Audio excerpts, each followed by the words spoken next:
Welcome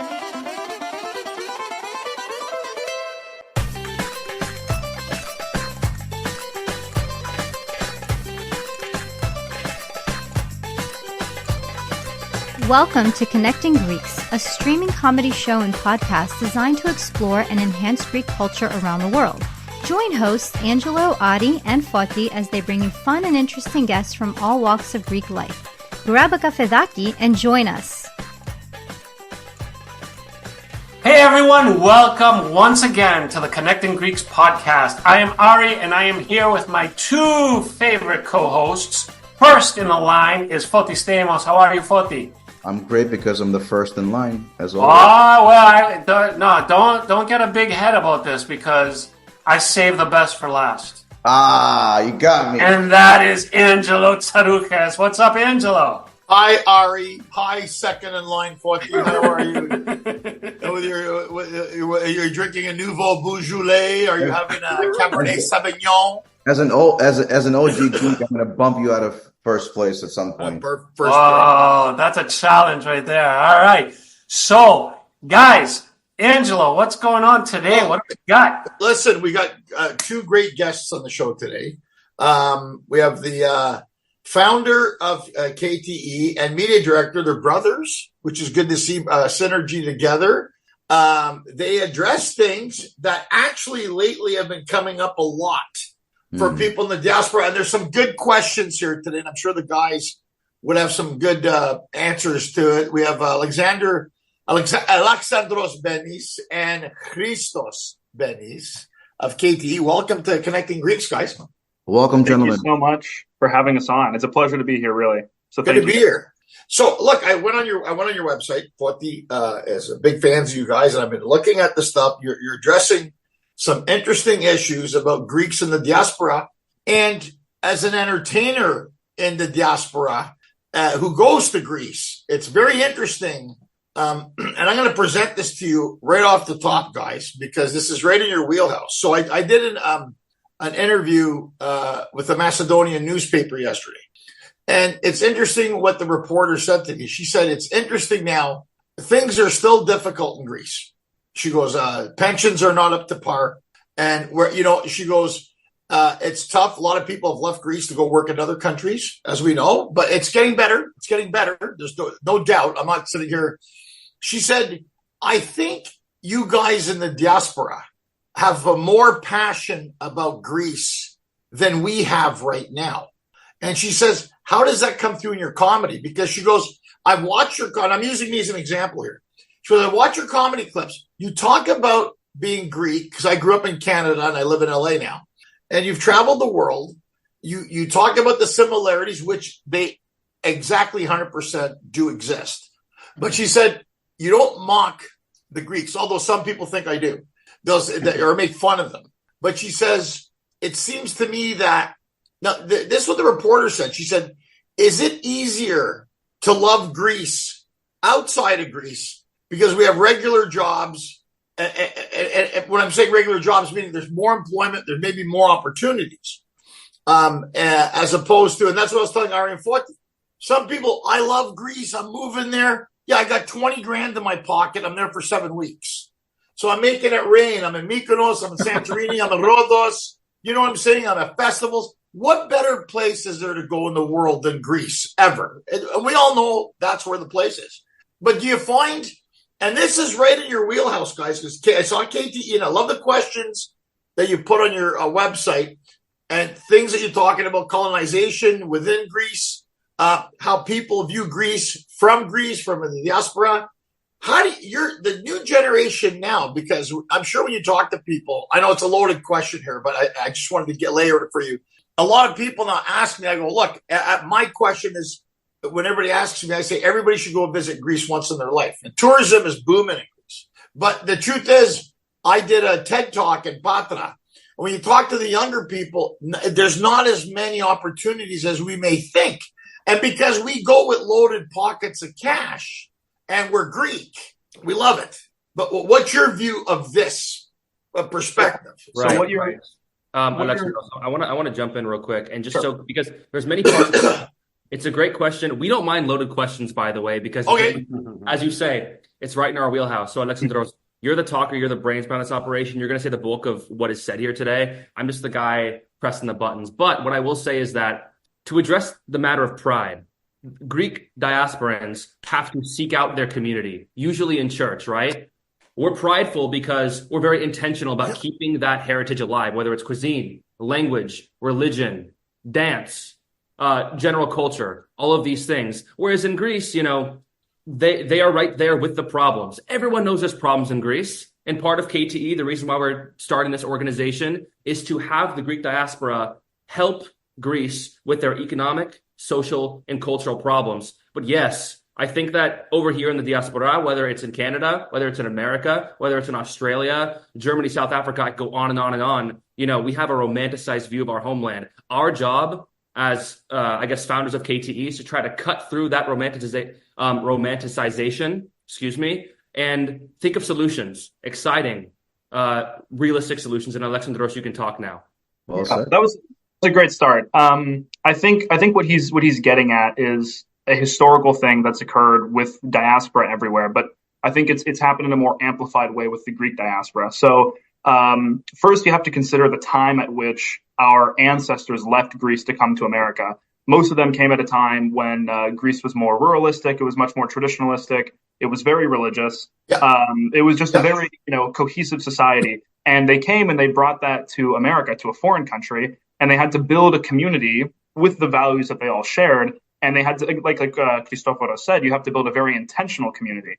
Those things became part of everyday life. So again, we actually did a video on this where it's like, if a young Greek American wants to learn how to dance or wants to learn how to speak Greek or wants to, eat Greek food or get in with the Greek community, he does those things at a church. He does those things, again, very intentionally, has to seek them out. Whereas in Greece, those things exist just everywhere. They're on the street. Like if you want to learn how to Greek dance, there's like 10 panegidis this month. You can go to any of them and you can learn how to dance. But if you're a Greek American, you want to learn how to dance, you take like lessons. So I think it points to a fundamental difference where in the diaspora, you're forced to be much more intentional because Greek culture isn't right there at your fingertips most of the time. It's something you really have to look for. And then again, considering the time at which people left, again, national pride, patriotism, deep religiosity is something that was passed down to us from our grandparents or great-grandparents or maybe even parents. And I think that the sort of attitude we have is in sort of the upbringing that I had, and I think I speak for many Greek Americans and Greek diaspora when I say this, is we received the values of our grandparents. And for them, that was, again, like your religion, your culture, your language, like all these things were of the utmost importance, and there was no way to replace any of them. I think that kind of answers your question. So I think there's two things, again, intentionality, and also we're a product of our environment. And where does our environment come from? Who's it constructed by? It's people who grew up in like the 50s and 60s in Greece, and it's a different world then. Well, because here's the thing. I did this thing about old Greek sayings, right, Adi? These are old things. Now, what's happened? Because when I went to Greece 10 years ago to do the show, a lot of those sayings they forgot about. You see what happened? Oh, we have them still. I remember the thing I do about reversing it to English and what does it mean? The Greeks had forgotten about this. Yeah. And what happened, it caught on. During COVID, people were like, oh my God, the Katsastavgas, the Fossil, all that stuff now, which everybody's duplicated a million times now. But the thing is, the guy, when I did the interview, I said to the guy, look, my dad left Greece during Civil War, 15 years old, 1949. So you have to understand, a lot of the stuff that we learned was outside of Greece. And you're absolutely right, but with the language and with the food, and you see other cultures. I know Italian Americans, 7, 8, 9 generations. They don't even know where their families are from in Italy. Mm-hmm. Well, I'm Italian. Where's your family from? I don't know. Yeah. So I made a point, and I think, I took my daughter to Greece. I took her to Daphne. We did a reunion thing. I showed my daughter where her papu is from. Next year, we're going to go to Mytilene, where Yaya's from. I think it's also the responsibility. And, of course, there's so many other factors. Now marriages are mixed marriages. Some people may not feel as attached to it. Although I always think that the Greek side wins over, male or female. Getting married to a Greek, you're like, you've never been in more baptisms, kiddahs, and weddings in your life. But one of the things that you guys had listed was the colonization, and I'm going to tie this into this because something happened just last week. We were talking with the guys. There was a TV series called Famagusta, which was the true account of the invasion and occupation of Cyprus 50 years ago in July. And it's a real thing that happened. And what happened? Netflix said, we're going to show it. And everybody got excited. The Turkish government was not happy about it. And they blocked it on Netflix. All politics, of course. America has big bases. We know what's going on in Ukraine. We know what's going on in the Middle East with Israel and Palestine and Hezbollah with Hamas and all that stuff. So they took it off, and I wrote something. I tagged Netflix and said, hey, Netflix, you should keep your word and show this true account of events that happened. The world wants to see it. So politics still play a factor. And although there's American naval bases in Crete, we have this. It's a very pivotal piece of the world, Turkey. And the interesting thing to me about it is that HEPA addressed it. I think other people addressed it, say, look, man, why can't the world see this? And that's why what you guys are doing, and it's very important. It's almost the same like what we're doing here on Connecting Greeks. We're synergizing here, right? And the thing of the matter is that the more information people have, I think the more aware, and maybe it'll make them want to attach themselves to that. Like now, film programs in Greece, like you said, education or working remote or whatever the case may be, And so was this, Alexandros, was this spark, like what got you and your brother involved in this, that you guys wanted to do this? It's very interesting. Well, when you mention Famagusta, it's a funny thing. Just a quick note on that. A lot of people, like Americans, come up to me and they're like, "Oh, like why do you guys don't get along with the Turks? Like, what's wrong with that? This is like, it fell in 1453, like Constantinople. Like, what are you talking about?" And I say, do you have any idea? Like, do you know when the last genocide took place against Greeks? Like, oh, I don't know. It's like that was the 70s. This is the last time that there was, a focused ethnic cleansing operation against Greeks. This is in the 1970s. Like, my parents were alive at that time. This isn't like ancient history. So, as far as like Famagusta goes and all of these, and this issue, there's big things happening in the world today. We don't want to ignore what's going on in Ukraine. We don't want to ignore what's going on in Palestine or in Lebanon. But we have half of historic Greek land to this day is illegally occupied. And I'm not even talking about Anatolia. I'm talking about the island of Cyprus, which was invaded in the 1970s, 73 or 74. And 74, don't know this. Yeah, 74. And a lot of people don't know this. One of the reasons why Netflix is going along with Turkey, and this is what I believe, is that many people don't know that the United States greenlit the invasion of Cyprus because one of Turkey's bargaining chips was that it, held nuclear weapons for the United States on their territory at that time.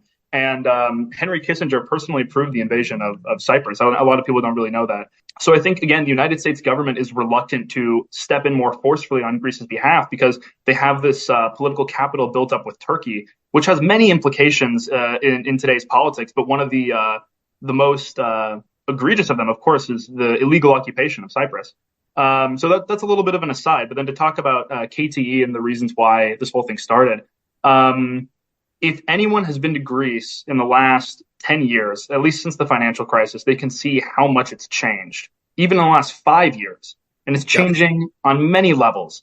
We're having serious demographic change, mass exodus of educated young people. 160,000 people left Greece in 2023. Huge problem. You mentioned colonization. We're talking about the cultural colonization or the cultural imperialism of Western culture, rap music, McDonald's, all of these sorts of things. They're seeping into Greece proper and, Greek society in, I think, harmful ways.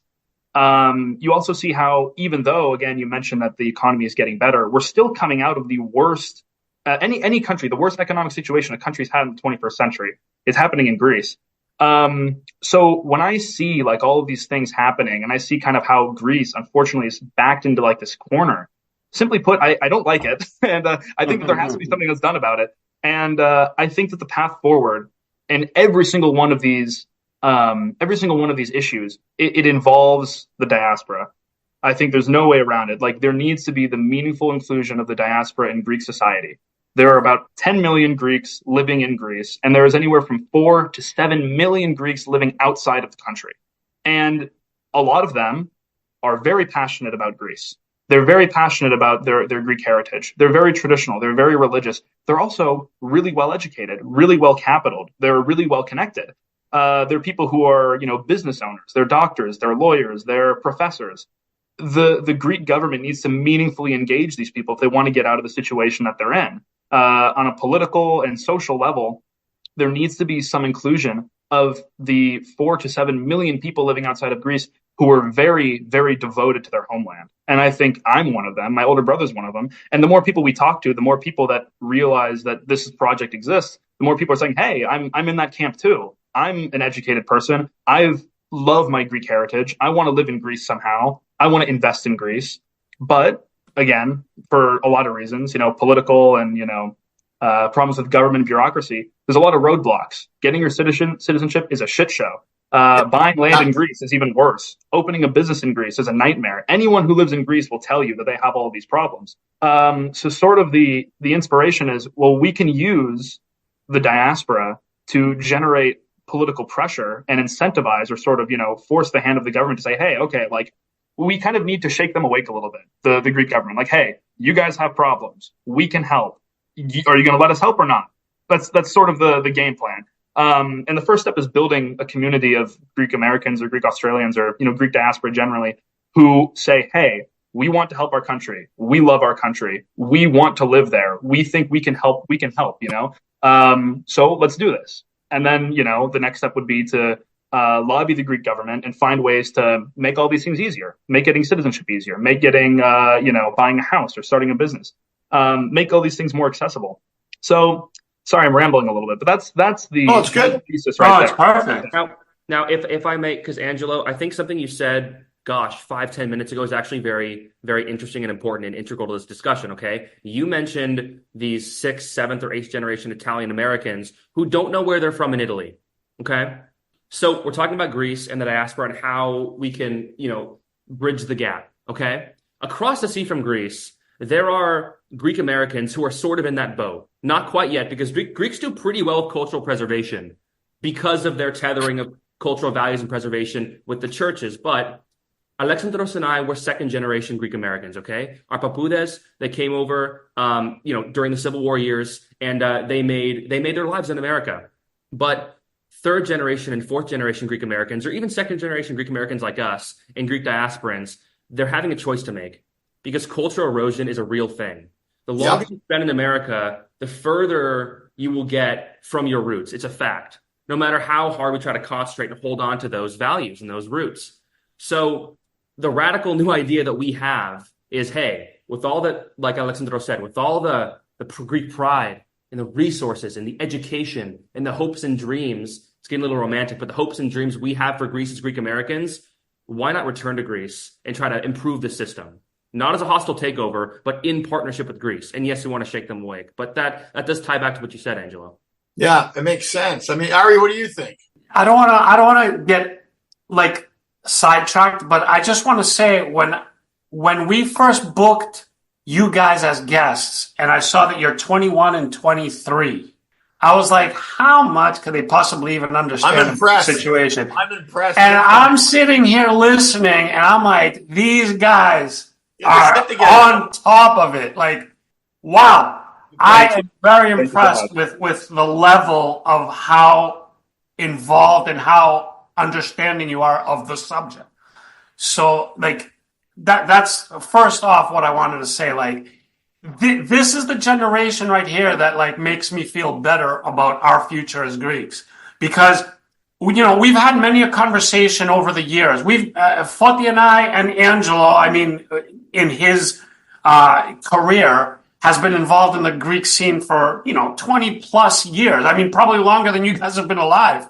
Yeah. And we've heard it all, and we have seen the problem. We've discussed the problem. We've talked to heads of state. We've talked to politicians. We've talked to industry. We've talked to everybody.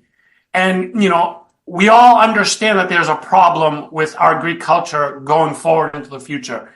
But man, this is the first time I felt positive about our Greek future with the youth. And I commend you guys on that level of like commitment you guys have and of understanding the actual problems, not just like, oh yeah, Greeks, the Greek culture is going away. Okay, so Adi, I gotta say, obviously that's a great compliment. But look, the reason now, Alexandros again is the brains behind the operation. I'm more the social media guy. That's why I got the title media director. He's the thinker. He's the doer. These are all really his ideas, and I'm just sort of along for the ride. But I want to say that it's because for us we're done with the finger pointing. Okay, obviously there are reasons for Greece's problems, but we're done just with the cynicism of, oh, it's the economy, oh, it's the politicians, they're all wolves, they're all power hungry. That may be true, but God, like, glory to God, let's do something about it, okay? Yeah. And for Alexandros, I think there has to be an element of idealism, because with all the things going on in Greece, you have to be a little bit romantic, I think you don't have a choice. True. But it should be said that, like, look, the funny voice you just put on Adi, like, oh, Greek culture is going away. To Alexandros and I and a lot of people that follow our organization now, which is brand new, by the way, only 2 months old, really, on social media. Greek heritage and our idealism is not a fashion statement. Okay, we do not believe that we can put our goals for Greece, our politics, our heritage, our blood up on the shelf and then take it off 2 weeks out of the year. We go back to Greece to wear it like a fashion statement. Okay, being Greek is not a part-time job, and that's part of our main message. Preach. Well, if I can add, gentlemen, to this great conversation of where we're at as Greek Americans, because you just mentioned something about, in Ari's point to, Greeks or Greece or our culture is going away, is your involvement in what you're doing also has to resonate with our audience who are part of a community, whether it's, the church community or some sort of a society organization, that we have to also show up locally to our local initiatives. So you listen to every church organization that's lacking volunteers, they're lacking support, they're lacking attendance. Yeah. We got to start there and bring us together so that we can discuss the great initiatives that you're discussing about how do we keep our culture going. So it's a group effort here to begin and then transfer that over to Greece, because to your point, individually we're fascinating, amazing individuals, but collectively is where we got to kind of bridge everything together so that we can be more powerful. Well, Foti, you bring up a good point, and let me ask you guys a question. I sat down with the metropolis of Boston years ago, and I posed a question to him. I was like, from my perspective, we have roughly about 2 to 3 generations before the Greek culture has gone from America. And I posed to him the question, like, what do you think about that? And he was like, so what you're saying is your kid, most of this generation, well, the younger generation, because this was years ago, are going to marry non-Greeks most likely, because that's kind of the trend. And then their kids are going to marry non-Greeks. So you have like a full Greek marrying a non-Greek, that makes half Greek kids. Then those Greek kids are going to marry non-Greeks. That makes a quarter Greek kids. And then that third generation down is going to be no Greek whatsoever. That scared the hell out of me, because I can't imagine living any other lifestyle than being an American of Greek descent, having my Greek friends and going to Greek nights and dancing Greek and going to the festival. And then my American friends going to like a frat party and like going to do whatever. Like, that's so cool to me. And, I have a 5-year-old and a 2-year-old, and I'm like, so these children are full Greek, but are they going to marry Greeks? Are they going to be like part of that? I mean, what as 21 and 23, like, what does that mean to you? Is that something that's real? Is that something that frightens you? Is that something that's just in my old crazy head, or like, well, how do you guys feel about that? Yeah, I can answer that question. Well, first of all, I want to say that, even though the number of Greeks marrying Greek people is decreasing, statistically speaking, Greeks are the most likely immigrant group to marry within their group. That's just statistically speaking. And actually, that's statistics from Australia, but I assume it holds true in the United States. Out of all of the immigrant groups in Australia, Greek Australians were the least likely to intermarry with any other group. So even though I think that the number is declining, I still think relative to other groups in the United States, we are in a little bit of a better position than most of them are. I mean, like, how many people have you met where they're like, oh yeah, like I'm Italian and I'm Irish and I'm also Czech. It's like they just, kind of like pick whichever they want. It's a common thing. But again, I am 21. I have a girlfriend of a year who I love very much, and she is from Greece. She was born in Greece, lived in Greece her whole life. And growing up, I never considered dating somebody who wasn't Greek. I never considered marrying somebody who wasn't Greek. And you're going to laugh because at the time, even I thought this was ridiculous. My dad told me when we were kids that if we didn't marry a Greek girl, he wasn't coming to the wedding. So, classic. We've all heard it. He was pretty uptight about it. But at the same time, like, I didn't just, the natural inclination of a lot of kids is to rebel, do the opposite of what your parents say. But for me, like, I also couldn't imagine having kids and like, oh yeah, we're going to celebrate, Greek holidays and, like, I don't know, like Hungarian holidays. Like, nothing bad about Hungarians, but it's like, that's not my culture. And I don't know how I could have kids with that split identity. And I think that, like, I love being Greek. I want my kids to be Greek, and not just Greek. I want to be more Greek than I am. You know what I mean? I want them to have this as a core part of their life. And I think as as someone who may be a parent someday, hopefully, God willing, it just comes down to the values you instill in your child. It's like, my dad told me when I was a kid, he's like, hey, being Greek is the greatest. Like, you should love this. This is awesome. And that stuck with me. And I kind of want to impart that same attitude on my kids. Like, hey, like, you're part of, like, the greatest group of people to ever walk the earth. Like, this is badass. You should be really happy about that. So, for me, and I think for a lot of other kids my age, I think we're leaning into our Greek heritage a lot. Me and my older brother, and then, we have a younger brother who's involved, and like my girlfriend, like, we're not the only people that are involved in KTE. There's like 25 people who are, writing articles. They're, helping us with our website. Like, they're doing all this stuff, and they care just as much as we do, So I think that, we are experiencing like a Hellenic Renaissance of sorts. Like, people aren't just forgetting. Like, there is good stuff happening. Well, the other on a positive note, the other point that Angelo brought up earlier is that at this point where we are, even if you marry a non-Greek, usually the Greek overpowers everything else. It's true. Like, if you marry like an Italian, or if you marry like whatever, like, it's almost always the case that the Greek is going to be the dominant. I mean, well, true. No, because look, my first wife, Ari, was Greek. It didn't work out. My wife currently is Armenian, which is very, very much as close as you're going to get to Greek. So my daughter, 11, I'm on the road all the time. So I told we go to St. Sophia here in LA. And I said to my wife, you know what? It would be good to take our daughter to Greek dancing, to at least get her to learn to dance. Now, I'm on the road. So it's up to my wife. She starts taking her to Greek dance lessons at the church. Before you know it, she's on the St. Sophia Greek dance team. They go to FDF. My wife's now on the board working with them. She's working at the Panigiri. I just did a show fundraising for them. And it's interesting because my friend Lazo is a musician, came to FDF, Folk Dance Festival, which is a huge festival, if you guys know it, in the West Coast. It has like 60, 70 churches, thousands of people go. And the guy Lazo, who's from up north in Macedonia, he goes to me, dude, your daughter's dancing Pondian. Like, this is a difficult dance. Your daughter, these kids are they're dressed up in full Pondian war gear. They're dancing Pondian because they don't speak Greek. They're singing in Greek. And now my daughter likes it. They change up the whole dance thing. So it's interesting. But what we said, Angelo, is like your wife and your daughter, even though your daughter's half Armenian, half Greek, and your wife's Armenian, they're getting sucked in. Why? To the vortex. Because we are such a dominant culture. We are, but at the same time, though, they have to be willing participants. I got other friends that say, Oh, of fuck course, this. yeah. I don't give a shit about the Greeks. I don't care. I'm not getting involved. That happens too.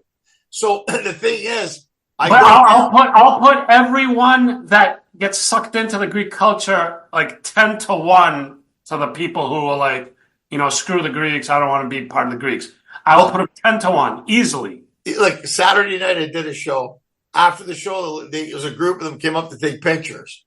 And then one girl says in front of them, she goes, well, I'm Italian. So she goes, I'm the only Italian here. And I go, well, it's nice that you upgraded with the Greeks.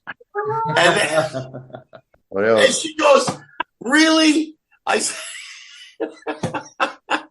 but they're going, her husband was like, so I think, but the thing is, I've had this conversation about language. We can speak conversational Greek. It's difficult. You need to speak it. And I've had this conversation when I do interviews in Greece. When we speak Greek to them, they think we're special needs. So they're kind of like, fellow, napame, volta, we can speak conversational Greek. I can speak Greek. We miss stuff. And like Alexandros and Chris will agree. It's like we live in a North American society. So yes, I think as long as your heart is there, that's what matters the most. But I know when we go there and the Greeks laugh, I go, look, I get it. But when you guys come to America and then you go to them, and I go to and then the guy goes, they stall. So I said, now you know how we feel. What does it matter? Angelo, as you were saying all this, you just triggered a question for the guys. We started off the show saying how like Greeks in the diaspora and in America kind of hold on to these Greek traditions like even stronger than the Greeks in Greece. And you guys said your piece on that. I'm just going to say very quickly, I remember we used to do Greek nights here, and like Greek nights were the thing. Like every single Greek kid that we knew were part of these Greek nights. It was all about going to the Greek nights. It was all about meeting each other at the Greek nights. It was about listening to the Greek music. It was the thing. The Greek dance. I mean, everybody who knew how to Greek dance, like this was their showcase. Like they were there. Yeah. And I remember my cousins from Greece came for a wedding, and they came here. And as part of like, showing them around, I brought them to one of our Greek nights. And they walked in and they were like, why is it like all Greek music? Why is everybody dancing Greek? And I'm like, it's a Greek night. They're like, why are you guys doing Greek night? And it just struck me as so odd. Yeah. But it makes you think like they're involved and they're part of that. And it's like nothing to them. It's like no big deal. It's just part of like everyday life that they kind of ignore. It's almost like saying like, I live in New York, but when's the last time you went to the Statue of Liberty? Like, I take it for granted because I'm always here. It's right in front of me, so I take it for granted.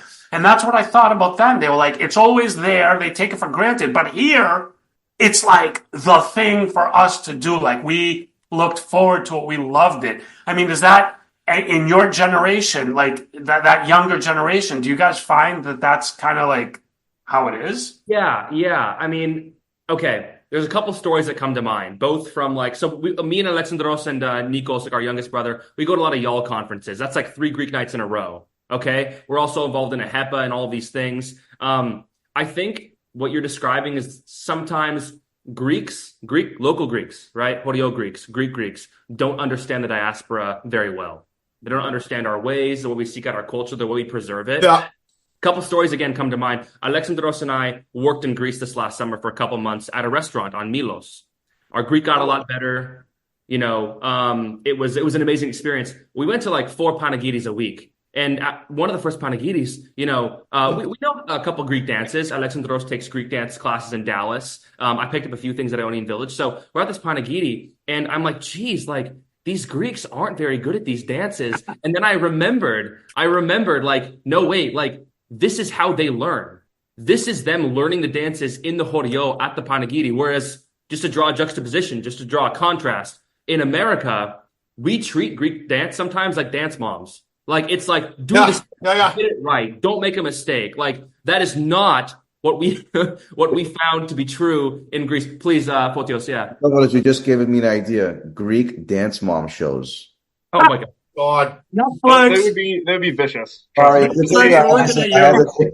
I had to say that. Go ahead.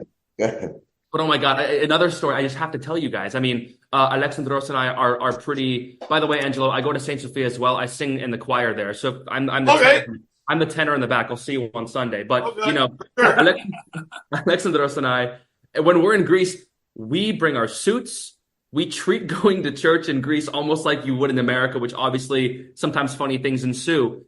We asked our young cousin Benis, who's like in between our ages. What is she, like 21 now, Alexandra? Like, so we said, hey, where's the nearest church? We want to go to church on Sunday. This is in Kythera, a very small island. And she goes, you want to go to church with all the yayas? Only old people go to church. So what the hell are you doing? What the hell's wrong with you? Like, why do you want to go to church? We're like, we always go to church. What are you talking about? You don't? See, well, that's a classic example of what I'm talking about.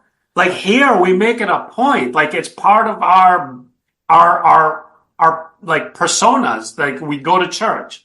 But in Greece, it's like, it's always there. It's always been there. It's always been a standard. So it's like almost like outdated, like almost like, yeah, well, the Yayanas go, but like, they don't go. Like that's the whole thing. So that's why I bring up like, what's the culture that our grandparents brought over here? That's like, again, we don't have a concept of modernity or secularism or like for us, because our Greek culture, when we think of our Greekness, we think of church. Like that's the number one thing that comes to our mind. Whereas, in Greece, it's been, 60, 70 years since our, grandparents were living there. And what do? They they went to church and now their kids, culture's changed, society's changed, and now it's not a big deal for them. But, for us, our vision of Greece, our like Greek lifestyle, this is inseparable. They're the same thing practically. True. I don't want to say, I mean, everything we have comes from there, but we've evolved into kind of like, I don't want to say like a different species, but like, I'll just use the term. Like we've almost evolved into a different species as the Greeks in Greece from the Greek Americans and the Greek Diaspora. And I feel like they're letting go and we're holding on. Does that sound weird? Does that sound right? Yes. Alexandros, you want to hop in? Yeah, we wrote an article about this. So the biggest thing I think is, again, that's why we talked about like colonialism. That was the whole point of that article, is that the American way of life, secular, sort of like this new Western thing that happened to France and Germany and Great Britain, where, again, increasing secularization, loss of traditional culture, traditional ways of speaking and dress, those went on the wayside, and they were replaced with sort of this cosmopolitan, neoliberal American culture. And I think the same thing is happening to Greece. So I don't think it's a unique thing that only Greece is experiencing. But while you're seeing, at the same time, Greeks in the diaspora today, I think, are more committed to preserving their culture. They're more committed to learning their language. People in Greece are moving in the opposite direction. And, the reason I say it's not unique is because if you look at a place like France, and you see how politically and socially their society has changed over the last, like 100 years, it's night and day. I mean, it's totally different. Same thing in Germany, same thing in Great Britain. Everyone kind of dresses the same. Everyone kind of talks the same. They use the same slang. Everyone kind of eats the same food. There's not really a lot of like a regional or national identity anymore. And I think now you're seeing that sort of like cultural predator turn its head towards Greece, and that's what's happening. That's why there's more, like there's Starbucks in Greece now. There's McDonald's in Greece now. Everyone's listening to trap music. Everyone's wearing like Adidas tracksuits, like they're living in like So this is, again, I don't think it spells defeat. I don't think we should be not like motivated by this, but I think it just shows that society is moving in one direction, and I would say that it is the wrong direction. It's moving away from all the things that make it unique. Greece is very beautiful, but Greece doesn't have a monopoly on beautiful places in the world. What Greece does have is it has an immensely deep and rich history. It has a culture with literally no comparison. It has the best music in the world. It has universally agreed upon the best food in the world. It has centuries of theology and scientific achievement and philosophy. So when I see a Greek person saying, "Oh, I'd rather listen to like trap music and like eat hamburgers," and I'm just like, what are you talking about? Like, what's wrong with you? But again, so let me hop in. I want bring some connective tissue back into the conversation. I mean, what we were talking about a little bit earlier, it relates to this, right? Just like how Greeks sometimes misunderstand what we do as Greek Americans, as members of the Greek diaspora, they have the same sometimes misunderstanding of what modernization looks like, of what Westernization looks like. And Alexandros and I believe that Greece, at a minimum, has to be careful about which ways that it modernizes. We're not against general progress and improving the economy and, all of these great things. But it's interesting. Maybe you've all seen it. It has to happen. All of these things have to happen with respect to national identity. So we did an Instagram reel on this where we said, there's two sorts of progress. There's the kind that respects tradition and national identity and ethnic identity and all these sorts of things, and there's the kind that doesn't. So when you have these sort of cultural and social changes that are happening in Greece, and you see the direction that Greece is moving in, if we're talking about increasing the GDP or lowering the tax rate or common sense solutions that put Greece on the right track, we aren't reactionaries in that sense. We believe in progress. We believe in building a better future, but it has to happen while maintaining the fundamental realities of being Greek. It has to uphold all of those things, and it has to do so with giving credence to the Greek culture and treating the people with respect and dignity. And again, this whole project is inherently political, and so that's why when I see the European Union and how they're treating Greece and just kind of dragging them around, to me, that's something that we need to stand against. When I see the same thing happening with again, cultural values are changing. Tastes in music and food are changing. That's objectively not a good thing. So again, maybe I'm getting off track a little bit, but I think you're right on. On, Alex. You're raising great points. Think about it. Starbucks didn't work in Greece for a long time. Now it does. Mm-hmm. Same with McDonald's. And what you're saying is spot on. The thing is, I think Chris said this. You can't change progress, but at the same time, I think it's also, guys, and we have to take this in consideration, socioeconomics. Mm-hmm. So, and you said it earlier, Alexandros, that they're still coming out of this horrible economic downturn that they went through. And they were basically abused by the IMF and with the rest of it. And the Greeks are digging out of that now. But you see the way they look at now, we have this thing called the internet. So now I can go on the internet. And again, and this is, I think I can compartmentalize this. I got money. I go to Greece. I'm balling. I love Greece. We're on the islands, Malacca, the beautiful girls. We have Souvlaki, blah, blah, blah. But I'm leaving. In a month, 2 months, I'm leaving. I'm going home, back to my life. So these people, when the tourists are gone, are there. So what happens now is that we're mistaking it. So the Greeks are, look, in January, February, March, when things are tough, kriasi, inflation, stuff that people, pensions, all this kind of stuff.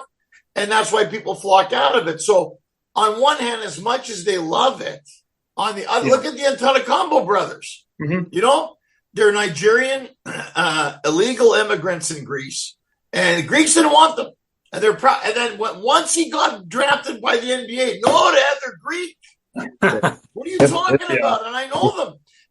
And you know what? Good on them. They acknowledge Greece. They're Greek.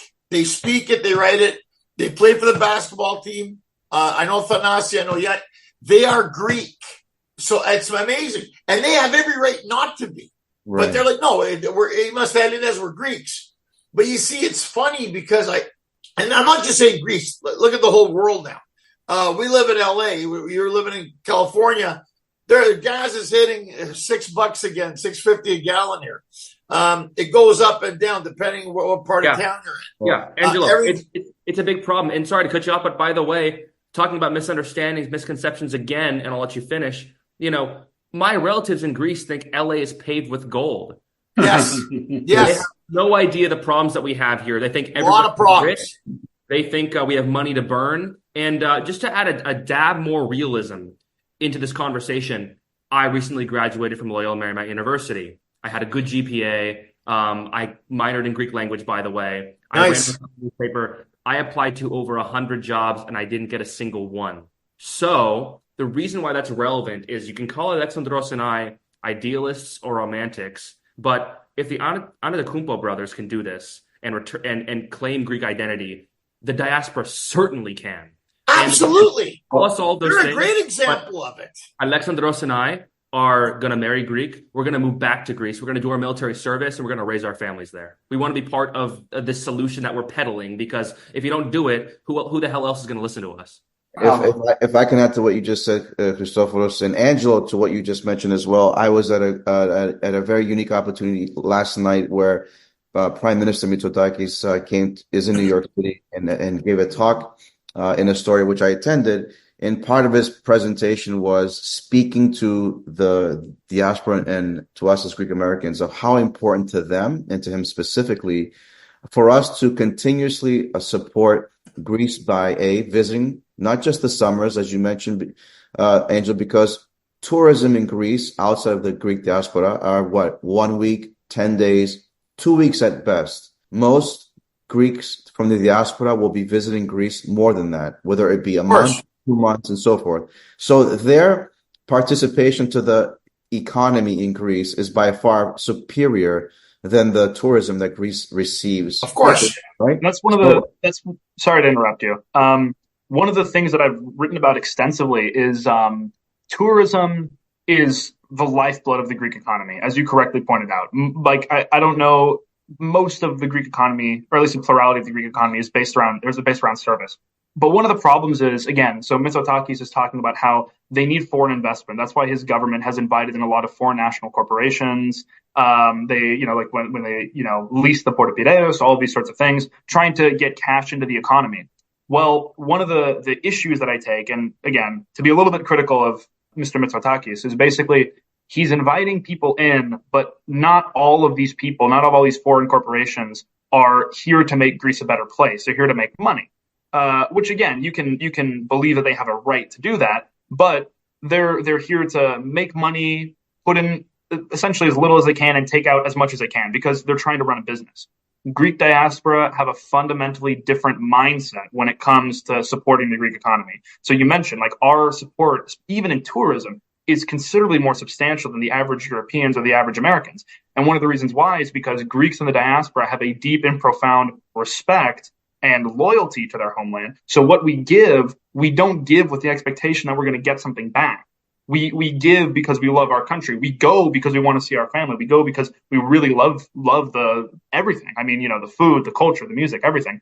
So again, if the economic policy of the current government is to bring in foreign capital, again, it should be looking to the diaspora. It should be looking to people who can provide a similar amount of foreign capital, but again, maintain respect for the culture, respect for the people. Don't give to Greece like a business, but give to Greece like it's your country, which is what it is for us, So sorry to interrupt, but I had to go on that.